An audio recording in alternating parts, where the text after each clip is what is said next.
The future matters. That's one thing we can all agree on. We don't agree on everything. Some of us feel like over the last 4 years, our whole world has unraveled. Some of us aren't sure the next 4 years will be much better, no matter which party is in charge. It seems like all the people with the money and power are always trying to find ways to keep us arguing. I farm for a living, and the way I see it is not political parties. I see the developers turning every acre of farmland into suburban sprawl. And how about the way politicians talk about Baltimore City? They act like we steal the state's tax dollars. We want what everyone else wants: safe neighborhoods, good schools, and living wage jobs that don't take an hour to get to. I grew up in the suburbs, and I thought we had it pretty good. But now all you hear about is traffic jams and overcrowded schools. Maybe if we were calling the shots instead of big money, we could save our farms. Protect the Bay. Manage growth in the suburbs.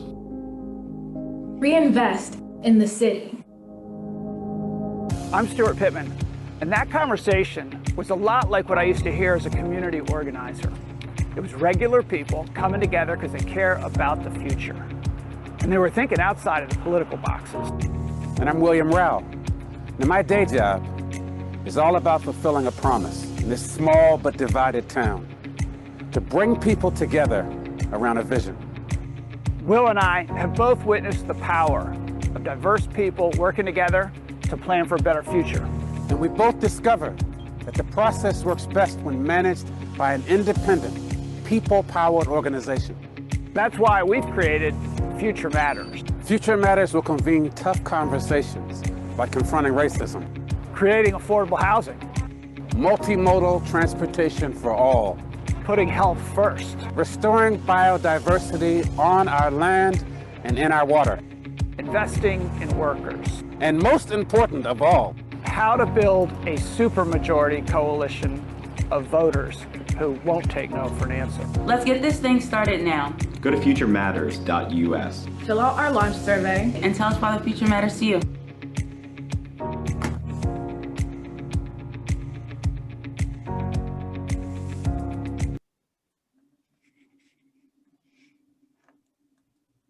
Greetings.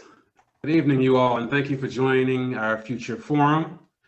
The title of this forum is Taxes Matter. My name is William Rao. I'm chair of Future Matters, along with a very able-bodied and exciting and dynamic group of people who are working to bring you cutting-edge conversations around issues that matter to you all as Marylanders. So today's forum topic is Taxes Matter: Local tax policy and its impact on prosperity.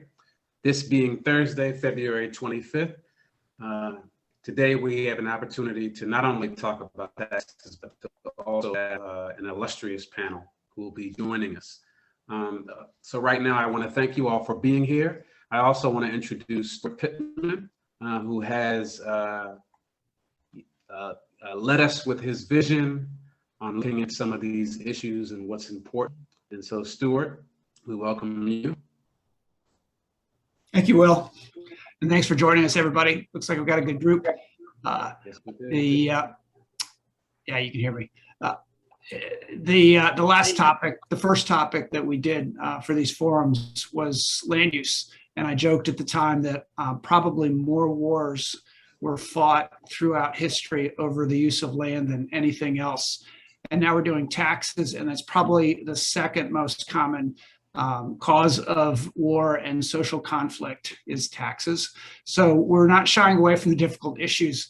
The reason that I really wanted to do this forum is that it's been really frustrating as an elected official leading a county that people are afraid to talk about taxes, and political advisors tell you not to. Because you just can't win when you talk about taxes. And, in the county where I am in Anne Arundel County, it's not even a partisan thing. All Democrats and Republicans who've run this county say that, things like the tax cap, the property tax cap in the county are bad policy, but good politics. And And some of the things that we do to create revenue, anybody who's been in business knows that the revenue side of the budget is at least as important as the expense side of the budget, and you have to be able to work with both. But when politicians do talk about taxes, it feels like they're using it as a club rather than having a real conversation. And so I think we can do that. I think we can talk about who pays, what we're paying for, and have a grown-up conversation about this. And I think we've got a really great team of panelists that will introduce you to help us really dig into this. Thanks. That's right. So to give you an overview of today's topic, again, we're going to talk about tax policy, who pays taxes, how much they pay, and why. We'll also talk broadly about the topic, but focus on choices that local governments leaders face, mostly because they have to raise revenue, and they have a need to raise revenue. Services like education, public health, infrastructure, and taxes also help repair the roads, maintain the school buildings, fix the water, and also fix sewage systems, which we all need. So these are all things that contribute to our community quality of life. And we all pay these taxes to ensure that that will happen. So of course, spending more money is not always the way, to deliver best results for residents. In fact, it should not be the first option when we consider taxes. So local leaders must constantly prioritize spending. They have to also maximize efficiency and cut waste before raising taxes. So we'll jump into some of that in our conversation today.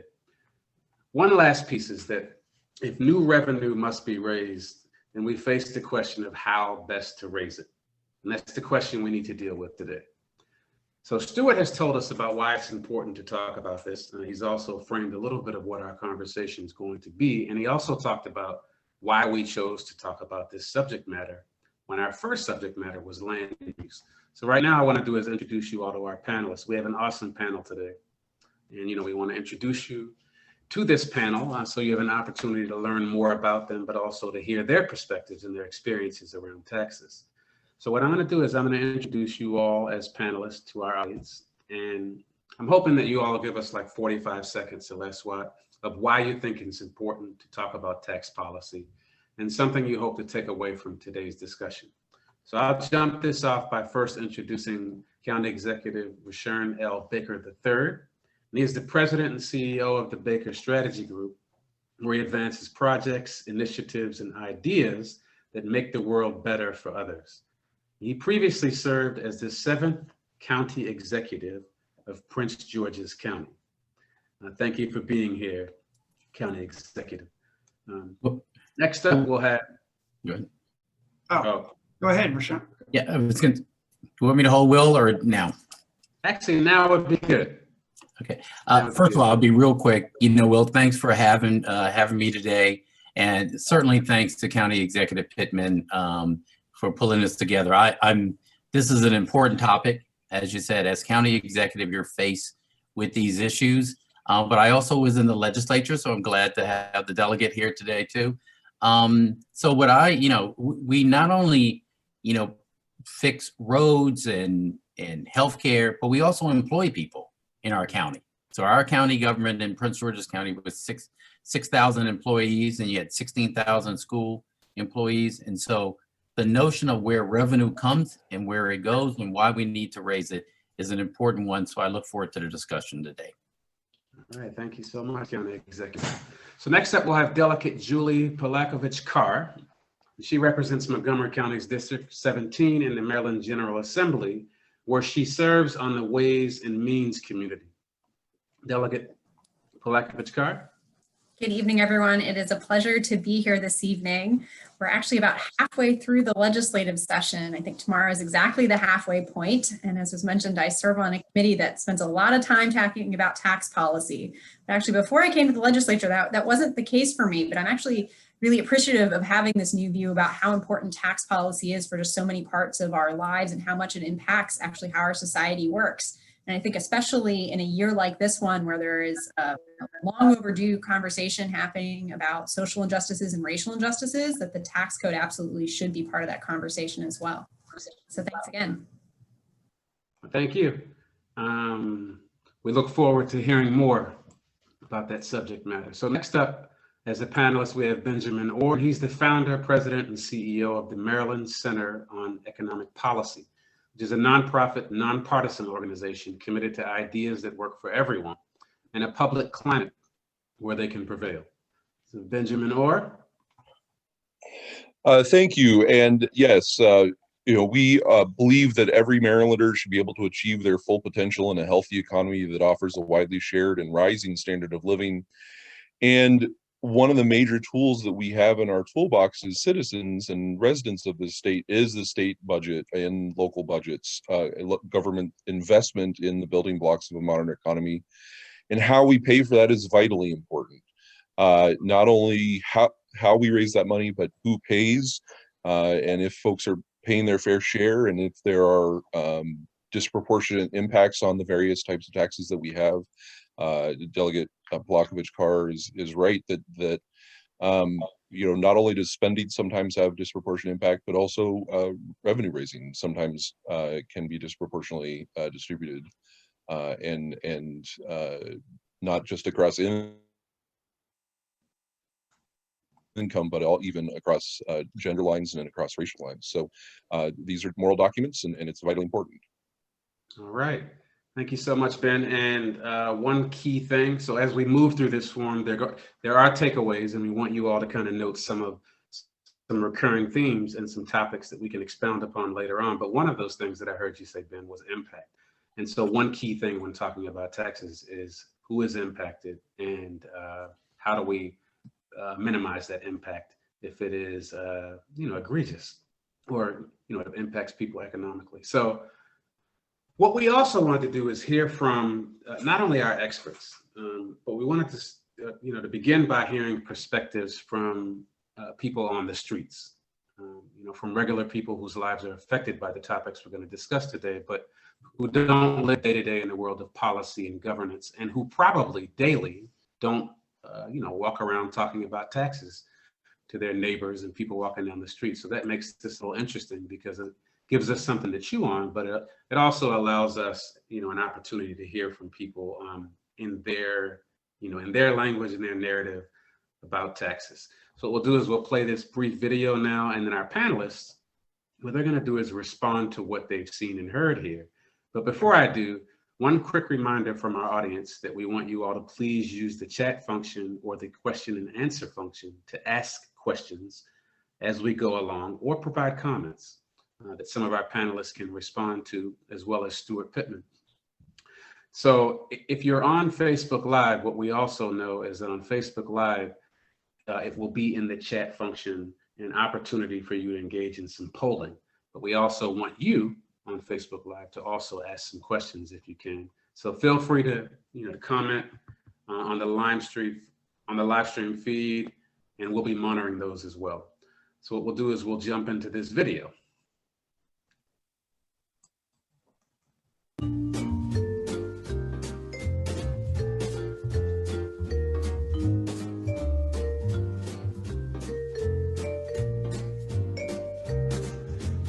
Services, they have to be fixed. The lines have to be fixed. The pipes have to be fixed. The trash has to be picked up. The streets have to be cleaned. The police, the firemen, these things are what we pay for in taxes. That's why we pay taxes. Do we pay too much taxes? In some cases we do, in some cases we don't.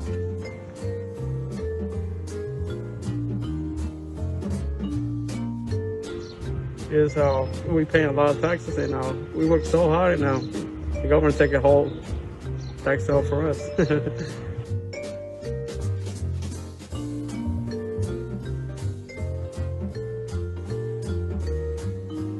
As far as taxes go in the middle class, I feel like people, are nervous about taxes raising, but also have an interest in seeing their tax money at work in their own community. And transparency as far as taxes go, I think is very important.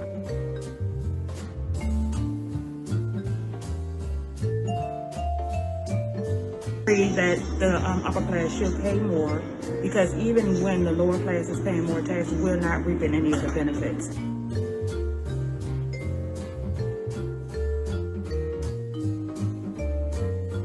I think that people should pay a little bit more taxes for education, but I believe that the education system needs to be revamped before that money goes into the education system.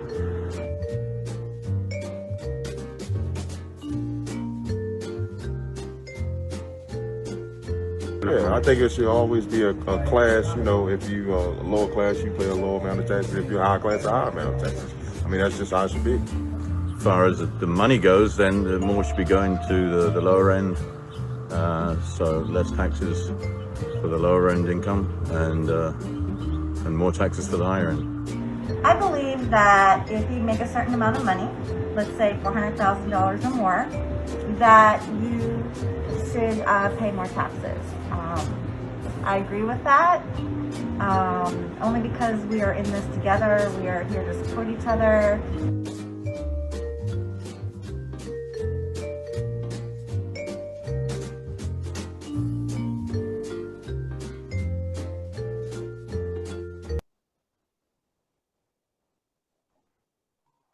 All right. So I think that that basically is a broad spectrum of perspectives, truly diverse,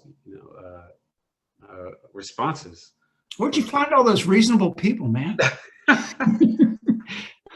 They were real people, real human beings. And I actually found, Stuart, that, I could have done like 50 or 100 interviews, because once I engaged people on this subject, they actually really wanted to talk about it. And it's interesting because you wouldn't think that people, it took a little finessing to get them to open up.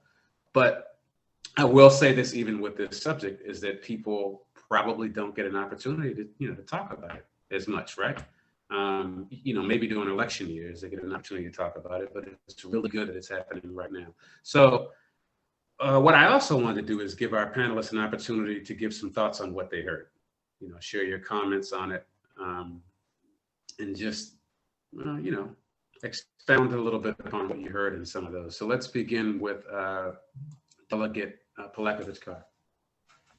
It's really encouraging to hear that people understand that their taxes are being, for the most part, put to good use. It's the price we pay to live in a civilized society, but we do get benefits from the taxes we pay. Then, of course, we also hear that there are real concerns from people about paying more in taxes and how those taxes are distributed, and is it an equal distribution or not within our state and within our country? And those are definitely fair questions to be asking. Right. Interesting stuff there. So, County Executive Baker, any thoughts about the videos? No, I love the video. It took me back to my time as county executive, because what we do in Prince George's County is we do budget hearings before I submit the budget to the council. So we do 3 budget hearings in every part of the county, and some of the comments that were made are what I would hear at a budget hearing. And I always said to folks when they came before us, I said, one, I know you're going to tell me you pay too much in taxes, but I want you to tell me what you think we should cut. And also, if you think we should, because people would also come and say, here's what I want you to fund, where do you think we should get that money from? And so I think it's a great exercise to get people actually involved in it, and so that they understand exactly what we're doing with their money. And I think your audience said the same thing, and that is, hey, we want to pay more for education. We're willing to pay more for education, but what are you doing with it? Where's that money going? And accountability. So I think it's a good thing. It's one of the things I look forward to when I was county executive, to have an actual dialogue with citizens, and that's what you're doing. I agree. And one of the things we also did here, along with accountability, is transparency, which is an equal thing. The transparency part. So it's, one of the questions I would have is, when you do have the hearings about the budget, how diverse is that group of people who come and actually really want to know, like, where their taxes are going? It's probably like when you did your interviews on the street.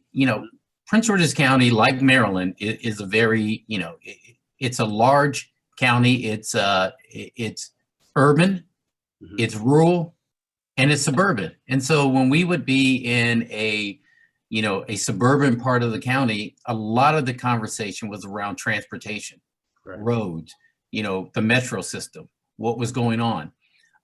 If we were in an urban area, it was the fact that, listen,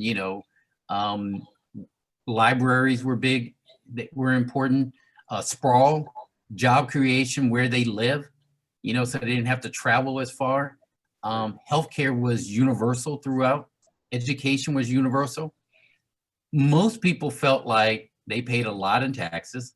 And most people felt like, what they were getting in return wasn't what they envisioned. And then we went through some of the stuff. I'll end with this. So we would have a part that we would say to folks, if you have a great idea that we should be doing, then give it to us here. And we're going to seriously consider it and propose it in our budget.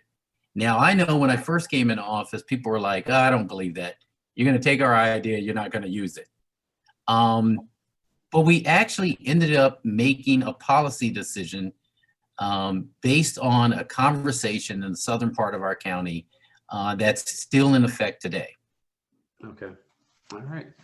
So thank you for that perspective. Ben, or do you have any perspectives on the videos? I know we can't see you, but yeah, no, I do. And thank you for putting that together. It's always, I think it's important for us to remember how all the different ways in which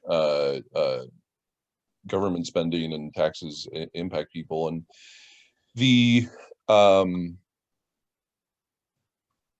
think that the big takeaway I have from, or the core piece of information I would want to share in relationship to the video is just how upside down our tax system is. I think there was broad consensus, it seemed like, among the people that you were interviewing and among this panel, that those most able to pay should pay their fair share, and that we should help families who are struggling to make ends meet, to put food on their table. And while we have what's called a progressive income tax system, when you look at our tax system as a whole, when you include property tax and sales tax and all those other things, and our local property, income taxes are not progressive, although we're working on that. Our tax system as a whole is actually upside down. If you make more than $500,000 a year in Maryland, you pay a smaller share of your income in state and local taxes than the rest of us. Even those making less than $24,000 a year pay a greater share of their income than the top 1%, those making more than $500,000 a year. Okay, and that's perfect then, because as we move forward and we do our polling, which is exciting, we're going to do our polling next. We'll get to kind of pull some of that out of our viewers, but also have, give you all an opportunity to talk about more, of those subjects that came up in the video. I want to move it over to our first polling segment and then frame the discussion. So Stuart, you want to jump into our first polling segment? Sure, we'll do these two polls. We'll have results real quick, and then I'm going to give a little bit of a historical and Anne Arundel County context before we jump on from there. But the first poll, for those on Facebook, I don't think can see it. Those of you who are signed up can. Politicians, and this is just you agree or disagree. Politicians tend to either be afraid to talk to voters about taxes, or they only tell a part of the story when they do. Agree or disagree? I know how I feel. And then the second question is, if new revenues are needed, we should ask more of the higher income taxpayers who can most afford it rather than low and middle income taxpayers. Do you agree with that statement or disagree? So click in there and do that, and I'll let you know what the results are in just a minute. I'm going to, while we wait for that, I'll jump in when they come out. I'm going to give you a little bit of a perspective. Maybe it's personal, maybe it's opinion, but it's my experience anyway. I went to the University of Chicago back in 1980 to 1984, and a guy named Milton Friedman had just won a Nobel Prize there. and in the 70s. And his theories were that a lot of people call it trickle-down economics, where if you deregulate and you make it easier for folks at the top to make more profit, that money then will be invested in the economy, there will be economic growth, and everybody will benefit. And that took place at a time between FDR and the Great Depression and the New Deal, and then the election of Reagan in 1980, a time where the top earners in this country were paying a rate of 70% or more. That was when a lot of the infrastructure of the country was built and the middle class was really created and grew. And then there was a tax revolt started in California. We saw some of it in Anne Arundel County. That's when our property tax cap was voted in by the voters, and a reaction to that. And so we saw in this whole country a shift more towards those free market trickle-down policies. And now we're at a place where the top tax rate for the top earners is about half what it was at that time. And then more recently in 2017, the corporate rate was cut from 37% to 21%, about a 40% cut. And then we've had the COVID economy with the pandemic that I think every economist agrees has had a much greater effect on lower income people. In fact, if you're in the lowest quarter of wage earners, you're 8 times more likely to have lost your job in this pandemic than people at the top. And the stock market's done quite well. So wealth disparities have grown and then continued to grow during this pandemic. So as the county executive, I talked about coming in and some of the frustrations building a budget. I'm a business person. I ran a business on a farm. A farmer, don't like to pay taxes, just like the next person. I hate, working really hard for money and then watching it disappear. I don't like spending money on anything for that matter, whether it's taxes or a tractor. So I always get used and they break, but that's a whole nother story.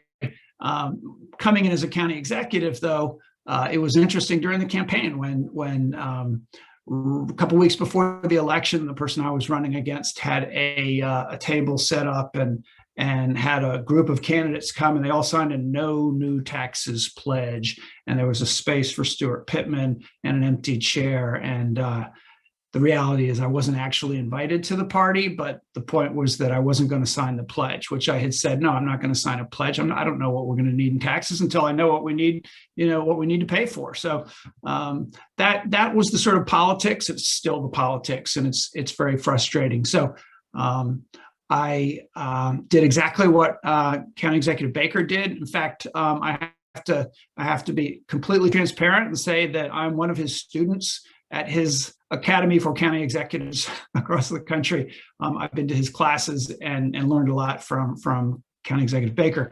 And one of the things I did was I beat you, Rashawn. Instead of 3 budget town halls, we've done 7 each year, 1 in each council district.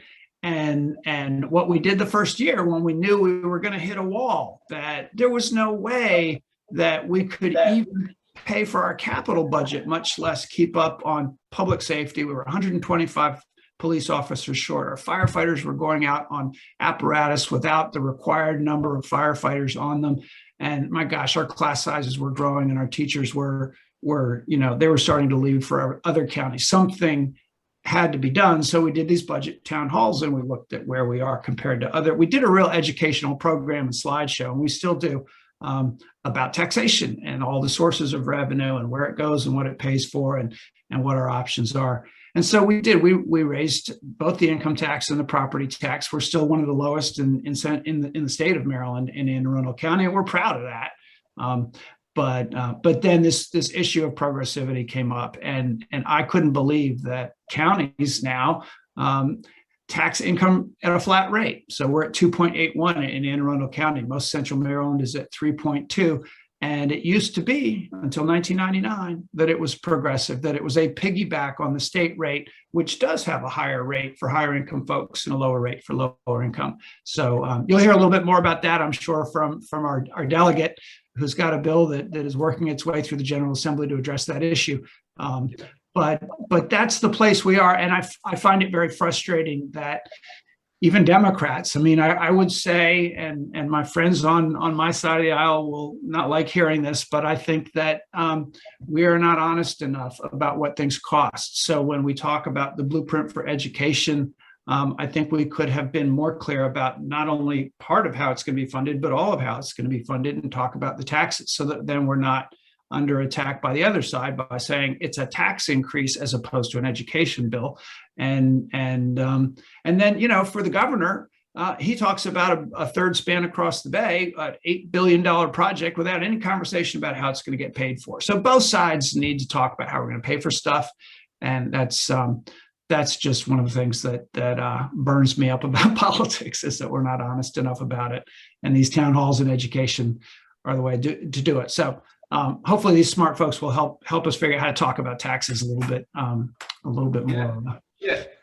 So Stuart, quickly, one, our polling is ready from the first poll, and I want to jump to this really quickly right before you do the polling, because Brad Davison asked a question. It's more of a comment question, and I think it may be directed towards you. Brad says, is anyone going to point out that the wealthy pay more? We have a progressive tax system in this county, and that's what Brad said. Did you want to? The wealthy do pay more, but as they make more, but we can get into that. I mean, I agree with that, and that's what people always say, is that, well, yes, the wealthy do pay. In fact, when you look at Anne Arundel County, your 1.4% of our population is in that top bracket of making more than $500,000 a year, but it's a much higher percentage of our overall taxes because they do pay more. But when you look at what lower income people pay, and all of the sales tax and all the other taxes that are involved, their percentage is higher. So yeah. Okay. All right. So the first poll is up. Do you want to read these, Stuart, or do you want me to read them? Yeah, well, I mean, it's no surprise here. I'll just mention it. The first one, 87% to 13%. 87% agreed that politicians either afraid to talk about taxes or they only tell part of the story. And then the second one, we had 100%. Interesting. If new taxes are needed, new revenues are needed, higher income people should pay more, lower income people less. Interesting that this is real polls have been done on this very topic. And the Goucher poll last year asked the same question: should higher income people pay a higher rate? And it was about 75% said yes. And it was interesting to me that also Republicans said yes, and also rural voters said yes on that question. So I would think that politicians shouldn't be afraid to say it either. Yep. And thank you, Brad, for your comment and your question. We appreciate that. And thank you, Stuart, for taking time to get to his question. So right now we want to jump to hearing from County Executive Baker, Ben Orr, and Delegate Polakovich-Carr. But I want to start off with County Executive Baker. We just heard in the perspective videos the idea that the wealthy should pay more taxes, and we also saw some results from polling. You also just wrote a recent op-ed where you called progressive taxation a hallmark principle of tax fairness. Can you discuss the viewpoint that you offered in that op-ed, but also reserve some of the discussion for specific legislation for Delegate Carr, who is the sponsor of some of that? So can you kind of talk a little bit about that recent op-ed? Yeah, first of all, I want to thank Delegate Polakovich-Carr for putting the legislation in and having the foresight to do it. It really is about two things, and that is, making sure a fair tax system. Right now at the local level, there are two things I enjoyed, I really liked about the legislation is, one, giving back to the local level the ability to raise revenues, more tools in its toolbox. I'm sure that's what, County Executive Pittman found when he took over as county executive. Certainly when I took over as county executive in 2010, and we were leading the nation in foreclosures, and we had all of these things that had not been dealt with, to be able to have that tool would have been great. The thing about having the tool, being able to raise revenues, is to do it so with a flat tax, everybody in my county, which has some of the wealthiest people, in America, and some of the poorest, all taxed at the same rate. when we had the ability, if I had the ability to actually raise it just enough so we could meet the needs, you know, of the county going forward. Because at the same time, and this is where I think the legislation would help us, is at the same time, as County Executive Pittman was saying, you know, our police department was depleted. People were asking for more police department folks. The fire department, our corrections, healthcare. You know, we were a county where we had a significant population that was uninsured and underinsured.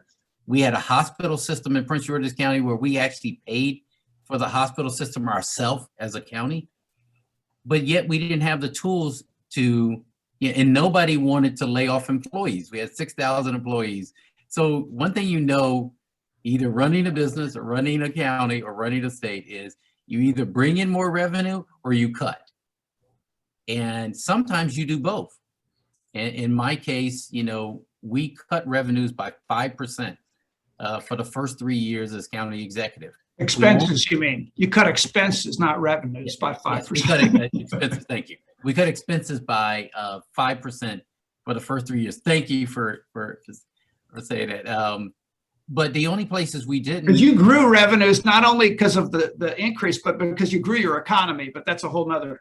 Yeah, we grew the economy, we grew our economy. But, you know, during the time we invested in public education, K through 12 education, and public safety. Right. But if we'd have had this tool, it would have given us the ability to maintain the level of services without, you know, doing the cuts that we did.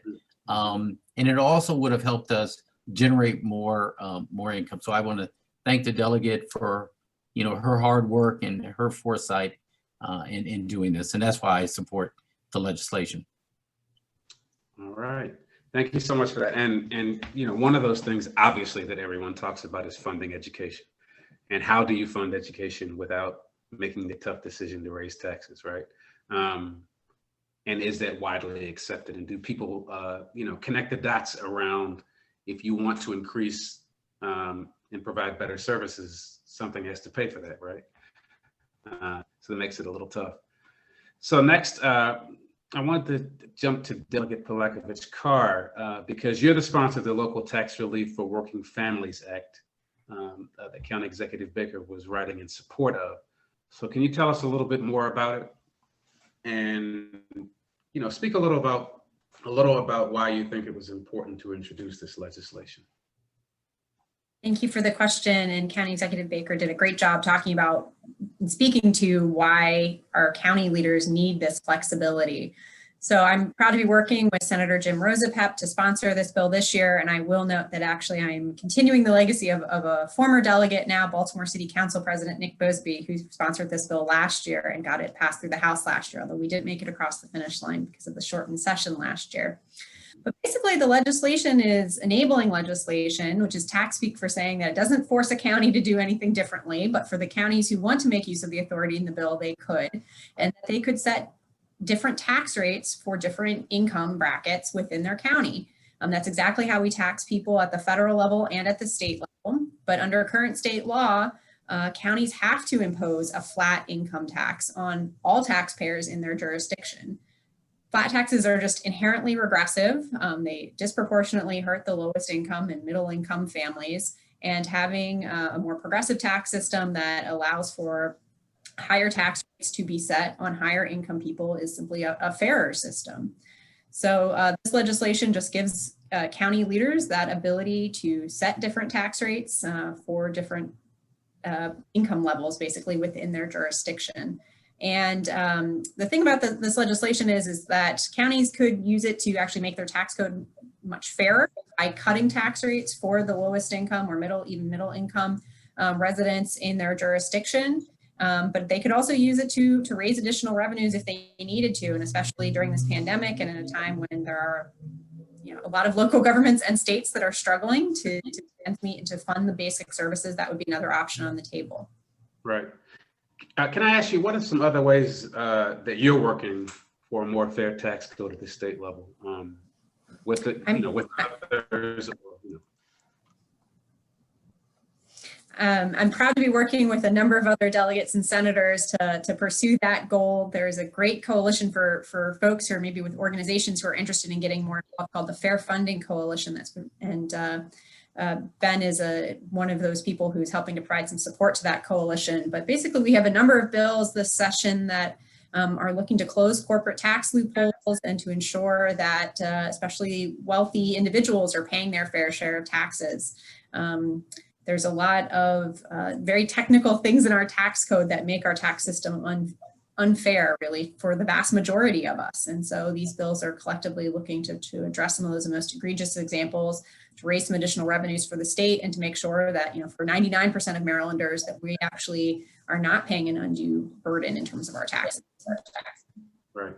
So thank you for that. And also, I wanted to do a little plug to let you all know, as those who are watching today's forum, that there are takeaways, and there'll be things that will allow you to reference and pull up some of what's being talked about today at the state level and elsewhere, as it relates to taxes and questions that you all may have that you need answers for as we move forward. So that's one of the the takeaways of today's forum. Now I want to jump to Ben Orr. Can I have a real quick jump in with a little comment?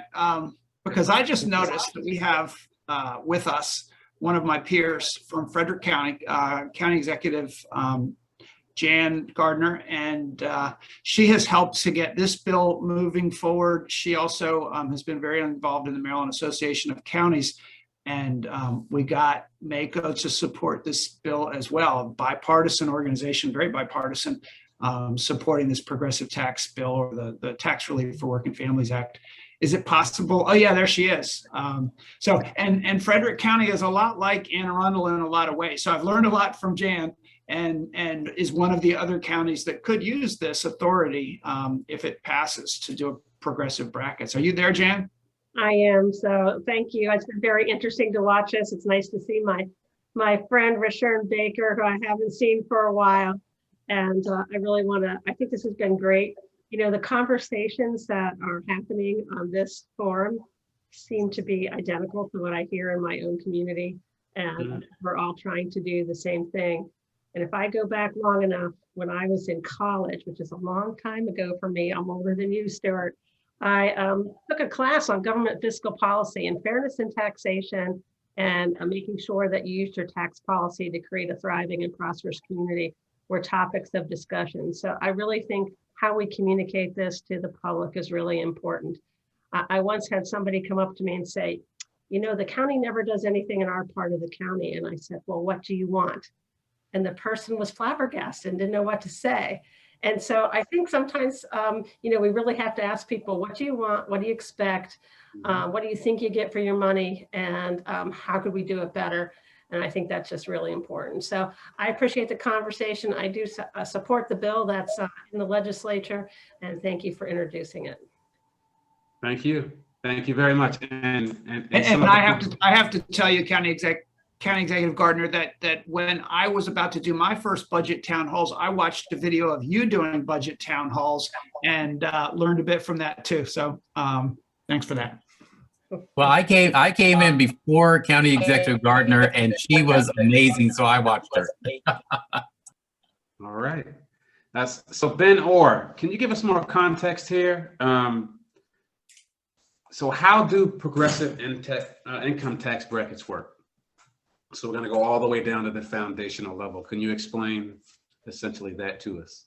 So before I dive into that, I kind of want to connect some dots here that I think we've talked about in various ways here. I think thank you. When we talk about Maryland has a upside down tax system, this is what we're talking about, the graph that we're showing here. Okay. This is research done by the Institute on Taxation and Economic Policy. They do this for all 50 states. So if you have friends in another state, you can look up or family, they can look up what their situation is. But this is Maryland's situation right now. This is before any of the bills that we've been talking about pass. And certainly those may make this a little bit more progressive. But right now, we have an upside down tax system. If you make less than $24,000 a year, like I said, you're paying almost 10% of your income in taxes. Most of us are probably paying about 10%. But if you make that, if you're in the top 1%, if you make more than $500,000 a year, you're paying 9% of your income in state and local taxes, less than anybody else. I also want to connect to the conversation that Stuart was bringing up around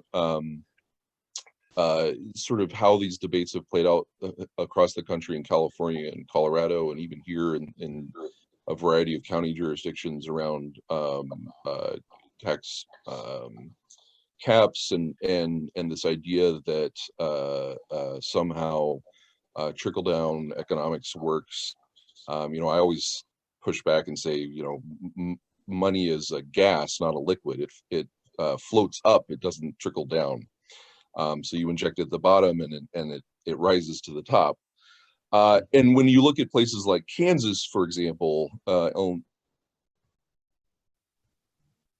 a number of years ago, about 10 years ago, Kansas had a new governor and leadership in its legislature, and they decided to test this. We had what we call a natural experiment, and they slashed their taxes to the bone, and they essentially allowed corporations to convert how they were organized and completely avoid corporate taxes whatsoever.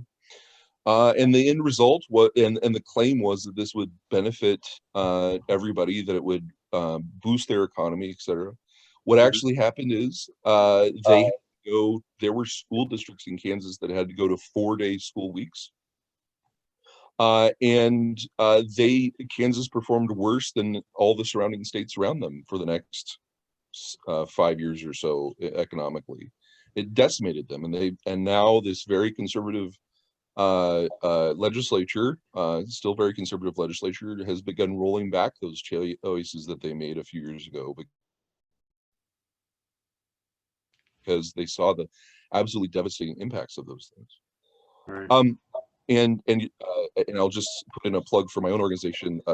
Stuart was talking about you know, to make sure that we can pay for the investments that we want to make, like the blueprint. But I would just note that a lot of the work that we're doing in the Fair Funding Coalition with Delegate Polakovich-Carr and others is based off the plan that my organization put together 2 years ago for how to pay for Kirkwood. So the ideas are out there. We just need to grab onto them. In terms of sort of the technical question that you asked about how these taxes work, there is often this misunderstanding about marginal tax rates, and it is difficult to explain sometimes. But let's take the example of the millionaire's tax that Maryland had for a little while after the Great Recession, as one of the ways that we dealt with the Great Recession. And when we instituted this new tax rate for incomes over $1 million, it didn't mean that all of a sudden if you were earning $1.5 million a year, that you were paying that rate on the entire $1.5 million that you were earning. It only applied to the $500,000 that it was above $1 million. And so your effective tax rate was below, and everybody's effective tax rate is below that marginal top rate that applies to their income level, because you're also paying the lower tax rates on all the parts of your income that add up to that higher level. So I think that's the point that so often gets lost, is that whenever we're talking about changing the top rate or income tax, or even if we were to split up other types of rates, when you're talking about a marginal rate, it's only applied to money above whatever that level is at. Right. All right, thank you for that. One very short question, and we have a couple seconds to to expound upon this. And so, given these types of policies and how they poll, do you know what kind of do you have an idea of what kind of messaging works best, in order for these policies to succeed at various levels? I think when we look at, so the Maryland Center on Economic Policy, we're actually part of a national network. We have sister organizations in 43 other states. And in our work across the country in places like California, which recently raised taxes to pay for education, in New York and in Kansas, we have friends in Kansas. You know, what we see is that what makes a difference is that people need to see that connection between what they're paying and what they're getting back. They need to know that that money is going to, they need to be, and sometimes we have to remind them of what our taxes pay for. That they pay for what, you know, what I call the building blocks of our modern economy, that our education system, our transportation system. They pay for a functional court system that allows businesses to enforce contracts, and a transportation network that connects business to employees and markets and raw goods that go into their business, that sort of thing. So, and healthcare. So we need to make those connections between the obligations that we pay as part of taxes and the investments that we're making in our community collectively through those taxes. Right, and probably constantly reinforce those, right? Keep revisiting exactly where they go and why and how, you know, how that works. So what we do want to do now is jump into our second polling segment, which Stuart will read when we pull up, and I think that's ready. So if we can jump to that really quick. Thanks, Benjamin. Sure. All right, 2 quick questions. If you're on Facebook, you can't read them, so I'll read them. Businesses benefit from being located in a community that has good public services like transportation, schools, and healthcare. Agree or disagree? Okay. Duh, right. Second question is, raising taxes on the wealthy will cause businesses and individuals to relocate. Agree or disagree? So this is a debate that goes on, and I think we're going to probably have a little bit of a conversation about that debate, whether or not increases in taxes are a major factor in where businesses and individuals locate. All right, thank you, Stuart. And we'll revisit that one again and show you results. But right now I want to jump to County Executive Baker again and ask him about raising taxes to fund services. So as an executive, you had, you know, constantly grapple with raising taxes to fund services. But what were some of your considerations? And were you worried about what Stuart just mentioned, which is the possibility that raising taxes would cause some to leave or relocate? Well, since like Anne Arundel County, Prince George's County has a property tax cap. And since I didn't have this great tool that the delegate has put in for us at my disposal, what we asked for, you know, in my first term as county executive, was the ability to raise our property tax rate for education. It was enabling legislation, just like this bill before us. And the reason is because we certainly couldn't keep up with the demands of our schools, and our teachers were leaving. At the same time, our commercial tax base was dwindling, and we still had, you know, we still had to deal with fire, police, roads, snowstorms, all that. So I proposed, once we got the legislation through, it was enabling. After about a year, I didn't do it right away when we had the ability to do it. We took a year where we went around the county and talked about our school system and what was needed and how we were spending each dollar that they were giving us, that the county was giving them, you know, in a almost $4 billion, you know, budget. The school system was getting about $2 billion. We spent a year just talking about that and showing how we had streamlined services at the county level. So that first year. Second year, I introduced a 15-cent property tax increase. People went nuts. They literally went crazy, and I had a daughter in public school at the time who was hearing some of the conversation going on, from teachers and everybody else. Anyway, but what we ended up doing was to once again go out to the community and say, here's what we're going to spend that money on. Now, mind you, Prince George's County had not raised property taxes in 30 years. Every politician who attempted to do it, you know, was defeated. You know, it just did not pass. But what we did, and I think this is what, you know, County Executive Pittman is trying to do, and I know, you know, when I see what County Executive Gardner is doing in Frederick, they're already laying the foundation because they tell you what they do with the resources they have.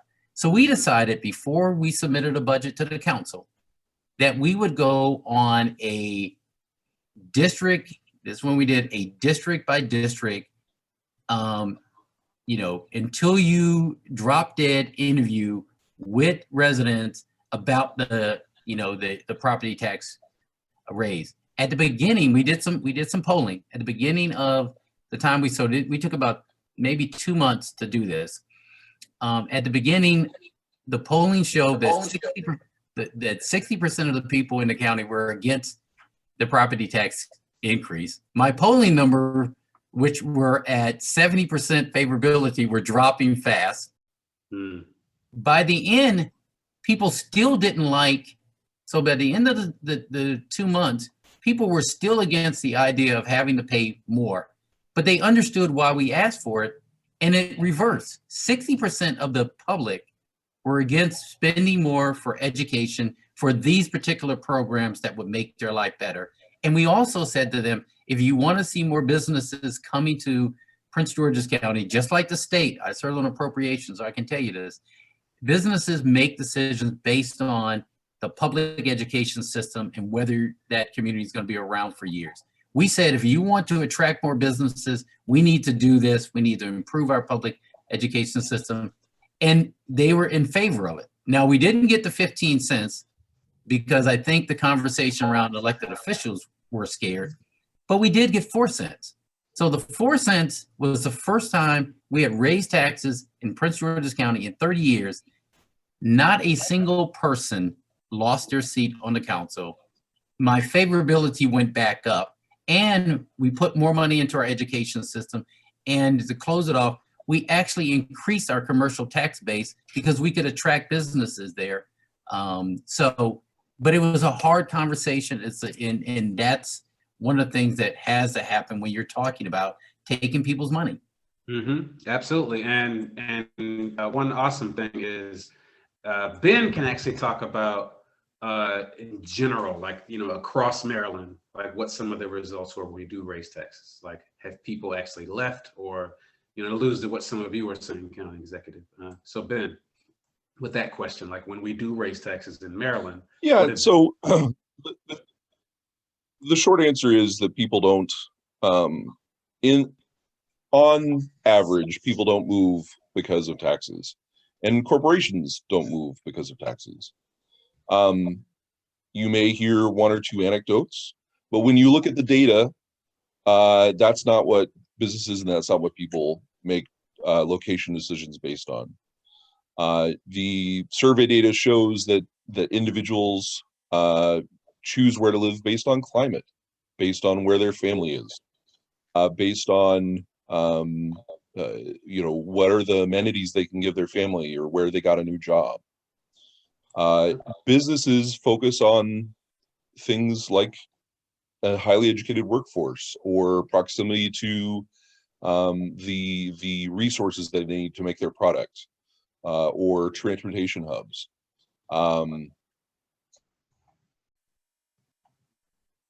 And places that are attractive to their employees, so their employees will stay with them and have a good school they can put their kid into, so they want to stay with the company. You know, when you look at taxes as a whole for corporations, taxes make up less than 1% of the average corporation's overall expenses, and they're just not making choices based on that 1%.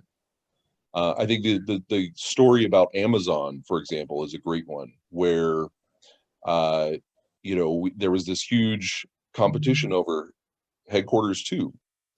And for many years, we've been talking in this state about whether or not Maryland should implement something called combined reporting, which would require these large multi-state corporations to pay their fair share, just like small local businesses do.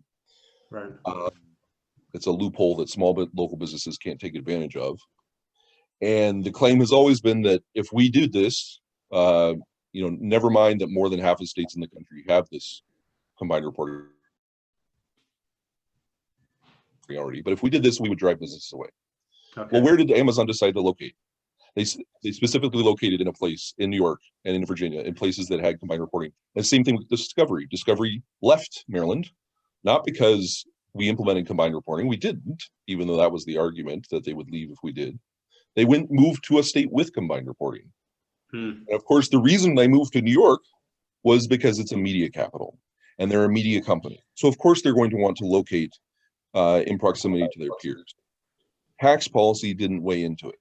It's those creative connections that they were after. It was the connection to the workforce that has those ties. That's what they were after. And so I think that Discovery story in particular, I think, is really a clear example of, regardless of what the rhetoric is, look at what companies and look at what people actually do. And we see that they're not moving because of tax policy. Okay, thank you so much for that. And so Delegate Palakovich-Carr, I wanted you to have an opportunity to weigh in on this also with some of those considerations and keeping in mind some of the policies you're working on.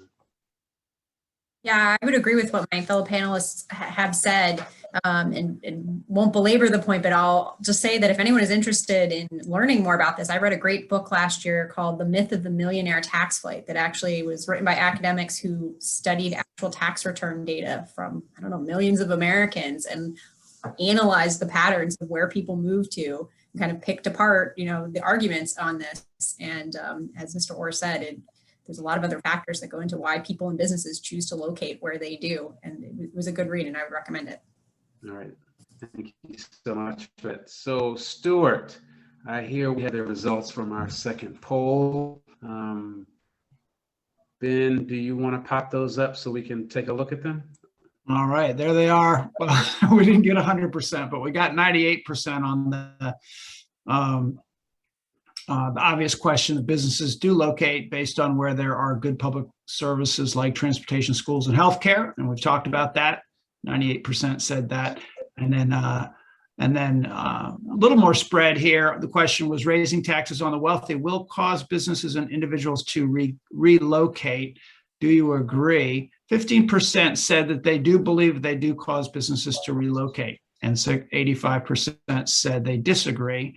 I think we've just heard that, yeah, there are cases, but they are few and far between according to the data. All right.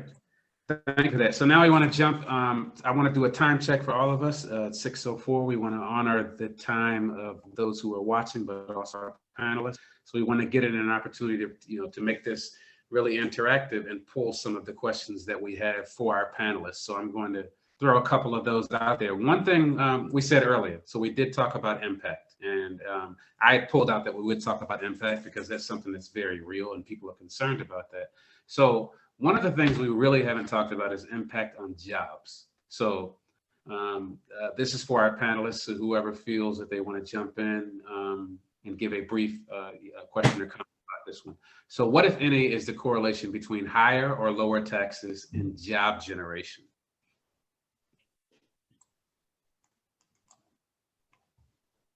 Any of you? I don't want to put you on the spot, so.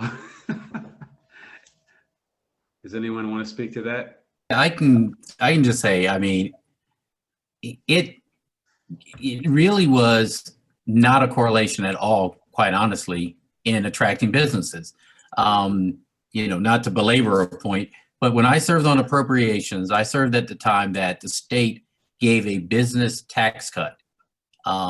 We really thought we were, anecdotal evidence was that we were losing businesses to North Carolina. So anyway, we gave this tax cut, and I didn't vote for it, but in appropriations, we actually had a speaker, a company from Montgomery County that was threatening to leave Montgomery County, and everybody thought that this was, by giving this tax cut, this business would stay.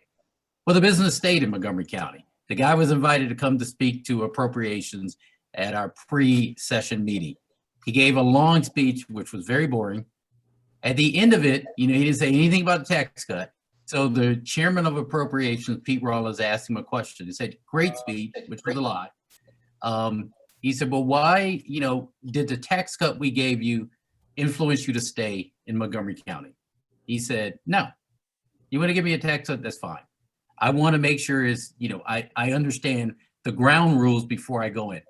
The reason I stayed in Montgomery County is because it has one of the best public schools in the nation.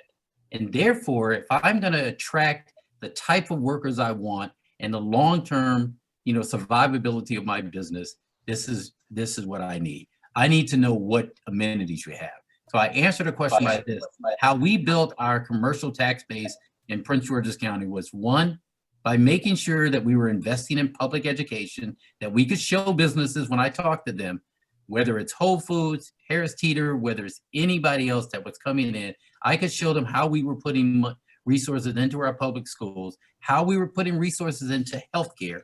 So the quality of life for their workers were going to be here. And those were the things that allowed us to attract businesses in. I'll close with this. We were going after the FBI to come to Prince George's County and come to Maryland. Mm-hmm. In the meeting, the high-ranking meetings that we had with the FBI when they were making a decision, you know what the first question they asked me about was not about, safety, security. The first thing they wanted to know, since this was going to be a combined office of the FBI, what were the elementary school, middle school, and high schools like in the area that we were talking about. Because what they knew was they couldn't attract the type of people without a quality public school. So they asked about two things, schools and the arts. What type of amenities that you have for folks to do? So I say that when people want to attract, and we did a good job of attracting businesses, but none of it had to do with a tax break. Okay.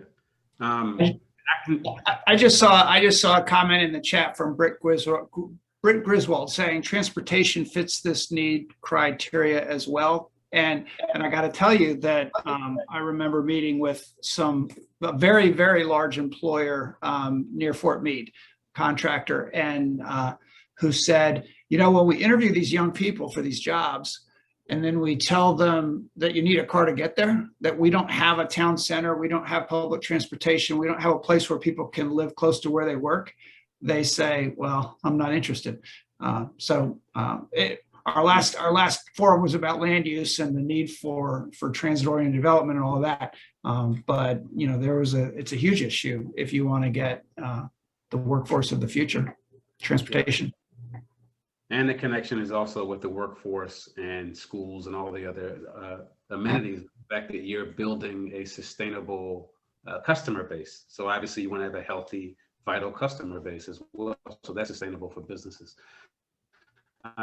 So I want to move to another one, which is performance. How do we measure that? So is there a good way to measure the increased performance that government is able to achieve when new funds are made available? For example, is there an agreed upon way to measure education performance that would allow us to measure the impact of additional funding? So how do we measure that performance? Let's start off here.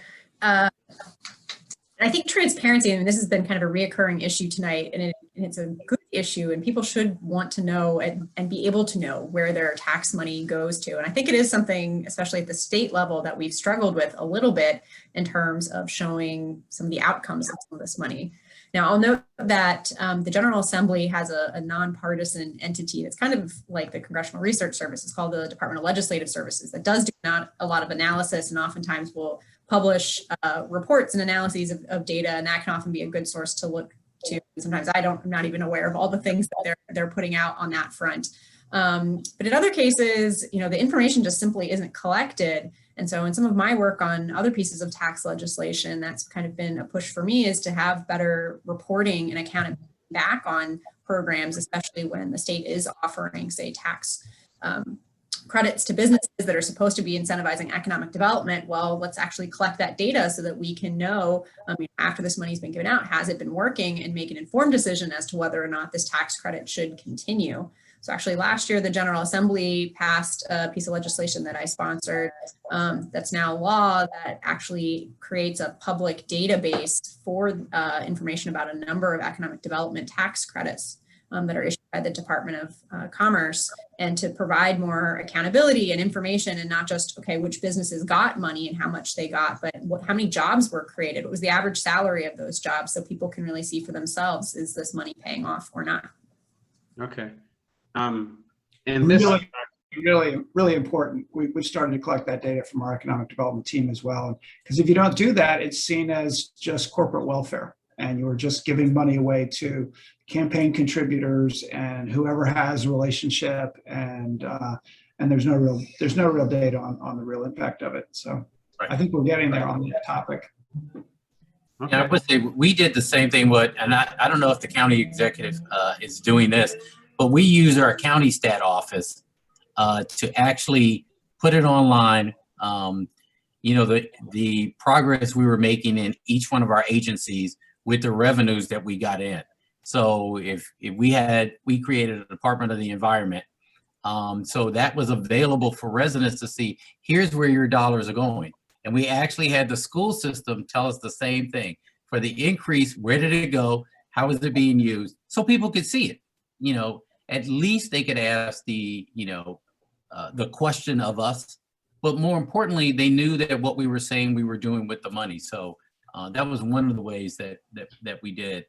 All right, Rashern, I have to come clean again. I stole another one of your ideas. I stole one of your staff who was working in your stat office, and made him my CAO. He's now in economic development, but we've also, he helped us kick off our new Arundel stat operation and open Arundel for us to do exactly what you did in your county, which is make this data public and easily accessible.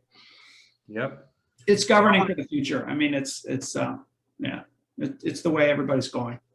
If I could add one piece here to this conversation, I think this tax credits are an interesting piece of the pie here, because they're kind of like the shadow budget, right? They're spending that does not get reviewed every year. Now we're getting better at doing that through some of the work, for example, that Delegate Plakovich-Carr was just talking about, where the state's looking at these things more closely, or through the transparency measures that both of you were talking about. But I think it's also important for us to think about what the trade-offs are. So if we're getting that job that's paying a good wage, great. But I think we also have to ask ourselves, like, what if we hadn't done that? What would we have done with the money instead? Would we have put it into schools? Would we put it into healthcare? Would it have not? Or is in fact its best use into that tax credit? So and not to make any sort of value statement about one or the other, but I think the understanding the trade-offs is incredibly important to policymakers and to Marylanders across the state. Thank you for that, Bennett, and I'm glad you jumped in with that. So I want to do a little bit of it's not necessarily a speed round, because I want you all to answer it, but I want us to kind of volley between the three of you all as panelists, and including, I have some questions for Stuart as well. But one of these is about the state gas tax and transportation funding. So transportation is one of the needs that attract businesses and jobs, as we just discussed. It's one of those needs. But should Maryland raise its gas tax, both to maintain existing infrastructure and make improvements to transportation? So this is in reference to gas tax. Any comments from you all on that? I'll come clean. As county executive, County Executive Ike Leggett and I both supported the gas tax for infrastructure around, transportation, both in Baltimore City in the red line and in the Washington region with the purple line. And we thought it was good for it, so we supported it. We didn't like what the current governor did with with the revenues when he came in. But, okay. All right, thank you for that. Delegate? Go ahead. And I'll say the gas tax is actually a tax that I need to do more homework on. Clearly, it's an issue now with falling revenues as cars become more fuel efficient. And so the current system isn't working, but I'm jury's still out for me in terms of what exactly we should do to fix it and to change it. But clearly something needs to be done. All right, Stuart, did you have a comment on that? Well, I was going to say exactly that the revenues are declining because cars are more fuel efficient. When they go electric, there won't be revenues at all. And revenues for transportation infrastructure have been declining, and counties are being asked to pay more and more of it. And we got to figure something out. We got to come up with a new formula. All right, thank you. Ben, Any comments on that? No, I mean, I would just say that I think this is a problem at the federal level as well, and it's been so long that since we've raised the federal gas tax that its value is really eroded, and so there's just nowhere near the resources we need at the federal level, let alone, and a lot of that money would flow through the states to make the investments we need for the infrastructure needs that we actually have. So, but certainly it is a challenging question. Okay, so what about carbon taxes, you all? Any thoughts on this as an answer to some of those funding challenges? There has been legislation introduced for at least the last 2 years in the General Assembly to put a tax or a fee on carbon. I co-sponsored the legislation last year. I'm publicly a big supporter of this. The bill last year was tied to actually helping to pay for the Blueprint for Maryland's Future, our education reform bill, and I thought that was brilliant. Unfortunately, the legislation didn't move last year, but I still think there's a good reason in terms of addressing climate change to take this on. Absolutely. I think that carbon tax is really a great tool in our toolbox. And I know the bill that Delegate Polakovich-Carr sponsored included this, but as our listeners are thinking about this, I think it's also important to remember that without modification, it's usually somewhat like a flat tax. And so the best designed carbon taxes, I think, usually have some sort of built-in rebate or some way to assist our lowest income residents to be able to afford this. So there is some design work that has to go into these, and I think the work is being done in the bills that Julie was just talking about. But just to put that in the back. I think you're breaking up a tad bit. And if I can just maybe just add one thing to his comments there. I mean, that's a great point. The legislation that's been proposed does put money back into Marylanders' pockets to offset their potential higher energy costs, but meanwhile still is able to generate hundreds of millions of dollars a year. So it is reinvesting some of it right back into Marylanders directly. Great. County Executive Baker. I agree with the comments. One thing I think that, and it's important, and we're talking about this on this program, is looking at our toolbox as a whole. So when we did the gas tax increase, it's because there was nothing else to do. It's one of the most regressive taxes, but there weren't a lot of tools out there to fund these programs. And we're talking about income tax. So I think as a whole, as we look at the state and say, okay, how do we have an adult conversation about which ones make the most sense, that are fair across the board and can generate either more revenues coming in, or we'll get a behavior modification that we want to see happen. Mm-hmm. Exactly. Somewhat reducing our carbon footprint to begin with, right? Exactly. So in that sense, it's utterly sustainable. So, Stuart, what are some of your top budget priorities that might need new funding in the next 5 to 10 years on this note of funding and taxes? Well, one is that we have a real shortage of affordable housing for our workforce, for young people, for older people, and we built a lot of luxury homes in the county. And we've passed some legislation to help, some zoning work, workforce housing, fair housing ordinance. We're going to do a moderately priced dwelling unit set aside requirement for developers. But one that is actually before the General Assembly right now is the authority for our county to be able to a funding source for an affordable housing trust fund to be able to help with some of the production, some of the rental assistance, some of that. And our delegation has approved it, so it'll probably pass. It would only apply, it's an increase in the real estate transfer tax only for properties valued at over $1 million. So it's that money will probably go back into the real estate industry because they're going to benefit from some of this affordable housing work, and we think it's fair. But once again, it's progressive, and so that's one. Other things that I mean, we're going to have to continue to invest in schools.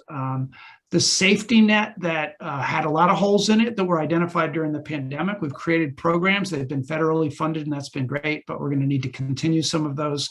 So we're going to be investing in health and human service work in ways that we may not have in the past. And then transportation, our capital budget has always got a lot of demands on it. And, we've got some work to do on some of our roads and failing intersections, but we also really want to get a decent public transportation system, some buses. I would love to have a bunch of electric buses carrying people around the county and people getting off of our roads. Yeah, I agree. So you did talk about a safety net. So does Anne Arundel County have adequate reserves to sustain the government in case of an emergency beyond COVID? We do. Our rainy day fund is in good shape. In fact, we are about to max it out for the first time ever at 5% and then set the goalpost further out at 6%. We think we're close to, we have a AAA bond rating from one and AA from the other, and we're trying to get that bumped up to a AAA. They like the fact that we're responsible about our budgeting. We raise the revenue we need, and we've got enough money in our rainy day funds that I'm got my fingers crossed, hoping to get that second AAA. Like right. You, Rashawn. So there was a comment in here which might be some support for you all as we wind down today. And that comment was, I'd pay more taxes if I knew it would fix the inequitable funding in Anne Arundel County schools. And we've heard a lot about that. So there is something to be said about the transparency and accountability part that all of you all as panelists, including Stuart, spoke about today. So that's something I think we can take with us, as we move forward. So we have a blueprint for that in the county now with the work of our Opportunity Gap Task Force, closing that gap. And so we know we have specific recommendations. And I was just talking to some school board members today about prioritizing those in the budget so that we can close the gap. All right, there you go. So I want to thank you all as panelists. We're not quite done yet, but I want to, it's never too early to thank someone. So I want to, we thank you for being panelists today, because this has been just incredibly educational and also interesting to hear all of your varying perspectives and experiences around this subject matter, which is not always the most fun subject matter for people. But I think you all have done a good job of, covering all those bases and speaking about it in a language that we can all understand. So at this point, I want to invite Stuart to synthesize a bit of our conversation and, kind of bring it back into context as it relates to Anne Arundel County and kind of local government with some key best practices and takeaways. Well, so okay. Stuart, would you like to? I don't want to say a whole lot because I don't want to, repeat things that have already been said, because I think it's been a really great conversation and we've covered a lot of good ground. But clearly, I believe, and most of us believe, and most of the public believes that swinging that pendulum back to more progressive taxation and decreasing the wealth disparities in our communities is absolutely essential for our future. And so I think there's pretty much consensus on that. Know what the research is and what the polling data is, I think, is another, that there's a lot of good information out there. And Ben talked a lot about it from his organization. And so we're going to get some of that information out to everybody. We've got your email. We'll send you some links to things that you can read, so that if you want to be advocating on these issues, you can. Clearly communicating. I think we heard from everybody, got to talk about what the money's going to be used for. It's not that we want revenue. We want revenue only because we need to pay the bills. And so people need to know what those bills are. They're their investment.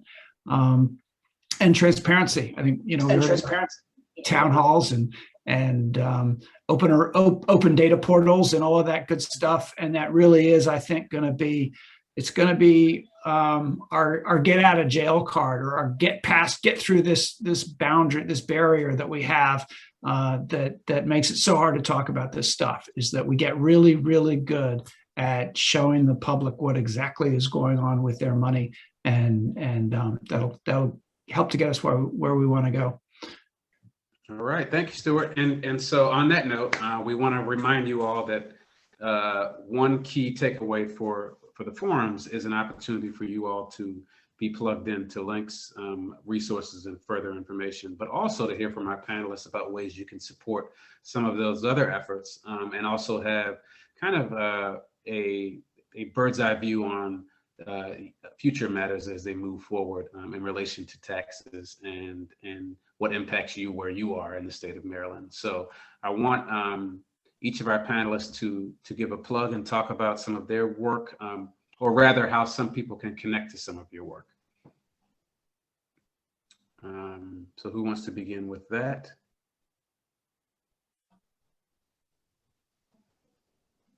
I think Rashern's mouth is moving. I was actually going to let the delegate go first, but I'll just say this. One of the things, and I'll get the information to you, Will, is that my organization and the Maryland School of Public Policy, we're doing a lecture by Marissa Baradaram, whose name I'm butchering, who wrote a book called The Color of Money, Black Banks and the Racial Wealth Gap. This is part of the cohort that Stuart was a part of with county executives and mayors from around the country. But that's going to be March 10th. It'd be a great one. It's an amazing book about what we're all talking about, and so that's something, Will, I'll get to you and share with your audience. We'd love for them to chime in and hear about this important subject matter. I know it would have been really great to have this book when I was county executive, and I think it'll be good for a discussion in the future. Thank you. Thank you very much, County Executive. Delegate Polakovich-Carr. From the state perspective, the Maryland General Assembly website has a lot of information. It can be a little hard to sort through, but if people are looking for information about current tax policy bills that are pending in the state, go there. You can actually read the bill, read synopsis provided by the Department of Legislative Services. Otherwise, if you're looking for something a little less technical and wonky, I do have a weekly newsletter that I send out during session that's talking about what's happening in the House. For people who don't live in Montgomery County, you're still welcome to subscribe, but your own state lawmakers may have newsletters as well that provide you with more specific information and has kind of more of a lens to your part of the state as well. Thank you so much for that. Ben? So I'm going to throw out two websites, and certainly definitely follow my organization, the Maryland Center on Economic Policy, across social media. But our website is mdeconomy.org, and we have a lot of research and analysis and educational materials about the state budget and tax policy, as well as local issues. And the other one I'll throw out there is Delegate Polakovich-Carr and I have referenced a number of funding bills that are working their way through the legislature, not just at the local level, but statewide.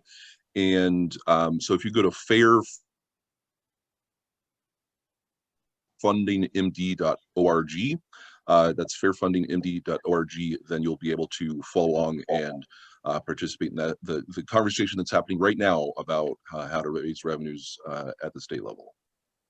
Thank you so much, Ben. And again, thank you all as panelists. This has been a lively conversation. Stuart, did you want to make a plug for anything coming up? A plug for you. Great job, Will. Great job moderating. Easy job when you have all these minds on here. So I want to thank you all, and most importantly, I want to thank those who did join our conversation today, because these conversations are not, we don't have dance numbers or music per se. It's something we could work on, but we do our best to ensure that we're able to give you all some really, really good information to chew on and empower you to engage in conversations like these, because that's where all of our power is. So Future Matters has regular forums. We do have a website, an opportunity for you to plug into it. When you register for these forums, it does put you on our list, and it provides you with an opportunity to not only engage in the forums and some of our other subject matter, but it also helps you influence what subjects we actually talk about, because we want it to be truly, truly reflective of where people are. So thank you. It's 6:30 exactly. And wow. You all have a good evening, and thank you so much for another wonderful forum. Thank you, panelists. Thank you. Thank you. Thanks, everybody.